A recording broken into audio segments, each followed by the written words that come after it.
There is a strange thread running through the Bible, one that begins with an ancient people in the wilderness, disappears from history, and yet somehow continues to cast a shadow over the story of Israel thousands of years later. The name is Amalek, and if you have ever wondered why this ancient name still appears in discussions about Jewish persecution, the Holocaust, antisemitism, or even the Hamas attacks of October 7, 2023, the answer takes us deep into one of the Bible's most disturbing patterns. The story begins in the wilderness. Israel has just escaped Egypt. They are free, but they are also exhausted, vulnerable, and struggling to survive. Then Amalek appears, not simply to confront Israel in a conventional battle, but to attack those who are weakest and falling behind. Centuries later, Amalek appears again in the story of Israel's first king, Saul. Then, hundreds of years after that, the same name seems to return in the Book of Esther, where Haman the Agagite plots the destruction of the Jewish people throughout the Persian Empire. At first, these stories appear completely unrelated. One is about a desert ambush, another is about a king who failed to fully obey God. Another is about a powerful official in a Persian palace who attempts to annihilate an entire people. Yet the biblical narrative deliberately places these stories within the same larger memory. Amalek gradually becomes more than the name of an ancient people. It becomes associated with a recurring pattern of hostility. And this is where the story becomes especially relevant to the modern world. The ancient Amalekites eventually disappear as a distinct, identifiable people. We do not have conclusive historical or genetic evidence that allows us to identify any modern population as the Amalekites.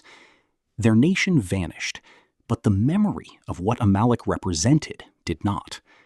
The name survived as a theological symbol of an enemy who seeks not merely to defeat the Jewish people, but to exploit their vulnerability and ultimately destroy them.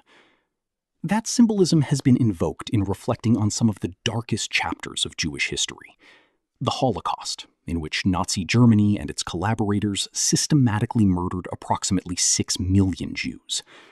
The language has also resurfaced in modern discussions of antisemitism, and more recently, in the aftermath of the October 7, 2023 attacks, when Hamas-led attackers killed and abducted Israeli civilians. Israeli Prime Minister Benjamin Netanyahu and others invoked the biblical imagery of Amalek in describing the threat Israel faced. That invocation does not mean that Hamas is literally the ancient Amalekite nation. The historical Amalekites belong to the ancient world. Hamas belongs to the modern Middle East. The connection being made is theological and rhetorical, a comparison of patterns of hostility and destruction, not a claim of biological descent. And that distinction is critical. But if the ancient Amalekites disappeared, why did their name survive? Why did Jewish memory continue to return to Amalek? Why does the name appear to echo from the wilderness, through Saul and Agag, into the story of Esther, and eventually into modern conversations about Jewish survival and persecution?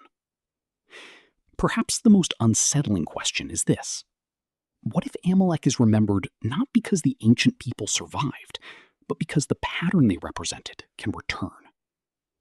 The weapons can change, the governments can change, the geography can change, the names can change, but hatred, dehumanization, predatory violence, and the desire to destroy an entire people can reappear in very different historical circumstances. To understand why Amalek became such a powerful symbol, however, we cannot begin with the Holocaust or October 7. We have to go back much further, to the family of Esau, to the birth of Amalek, and ultimately to the wilderness, where Israel first encountered this enemy. Because before Amalek became a symbol, Amalek was a people. And before the name became a warning, there was an event that caused Israel to remember it for generations. To understand that pattern, we have to begin at the beginning. Amalek enters the biblical story through the family of Esau. Genesis 36 identifies Amalek as the son of Eliphaz, Esau's son, and Timnah. Amalek, therefore, belongs to the wider family surrounding Israel. Jacob and Esau were brothers, and their descendants would eventually become neighboring peoples. This is important. Amalek is not introduced as some completely foreign civilization from another world. The story begins inside the extended family of Abraham. Israel and Amalek are connected by ancestry, yet their histories become radically different. And this is where the biblical narrative creates an important theological contrast. Earlier, Esau had demonstrated contempt for his birthright. Genesis describes him selling it for a meal because in that moment he treated something sacred as though it had little value. The Bible does not explicitly say that Amalek inherited Esau's personal attitude or that Esau's character automatically became Amalek's character. That would go beyond the text.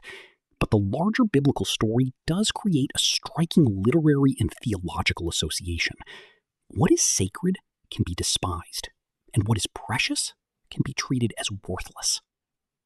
That becomes important when Amalek finally encounters Israel, because Amalek does not merely oppose Israel. Amalek attacks Israel at its weakest point. After centuries of slavery in Egypt, Israel finally leaves Egypt. They have escaped Pharaoh, they have crossed the sea, they have witnessed miracles. But freedom does not immediately make them strong. They are a vulnerable people traveling through a hostile wilderness. They have children, elderly people, sick people, and people who cannot travel as quickly as the strongest members of the community. And then Amalek appears.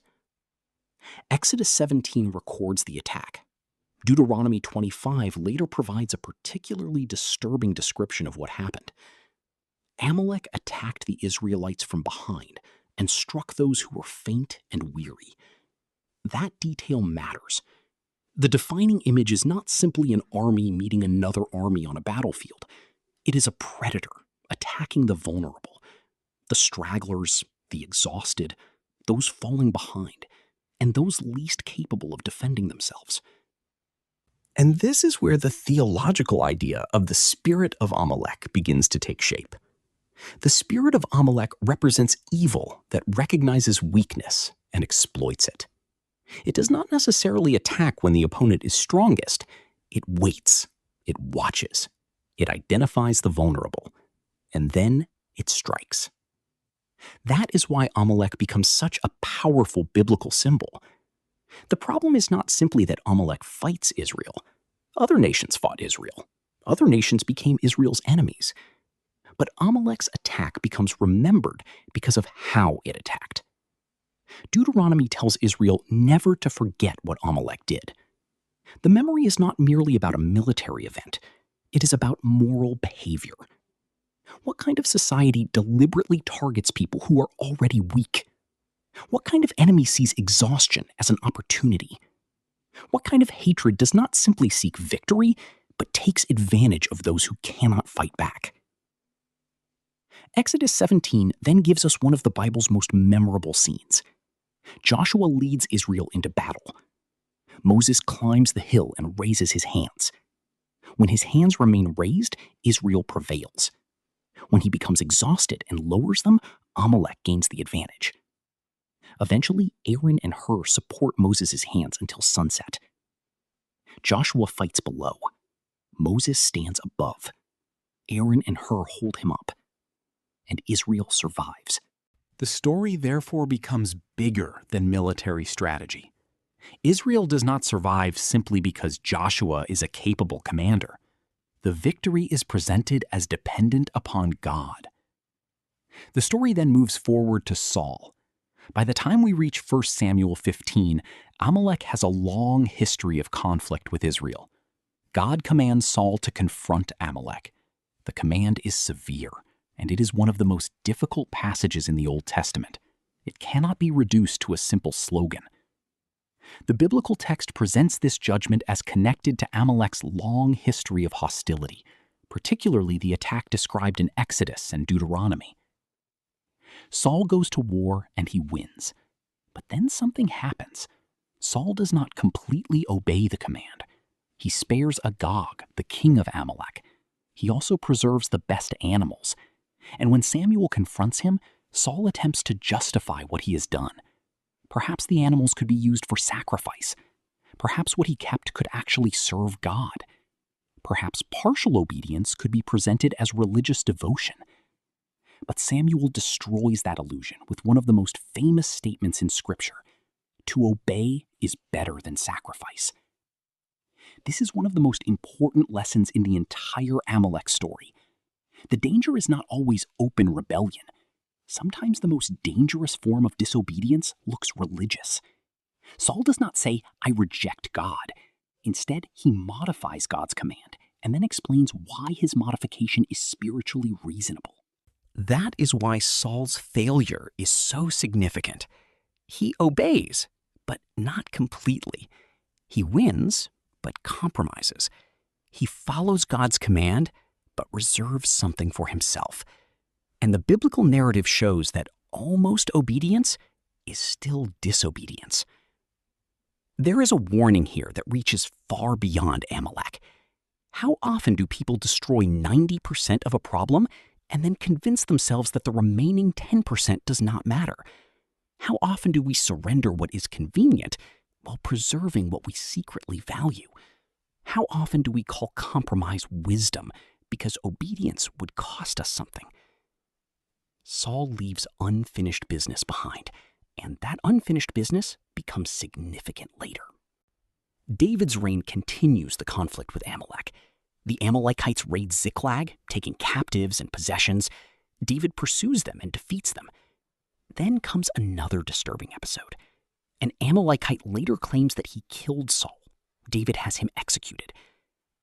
The Amalekite conflict, therefore, continues to appear throughout Israel's history. The ancient enemy does not simply vanish after one battle.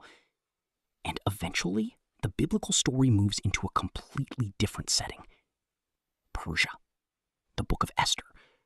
And suddenly, the name Amalek returns. Esther introduces us to a man named Haman.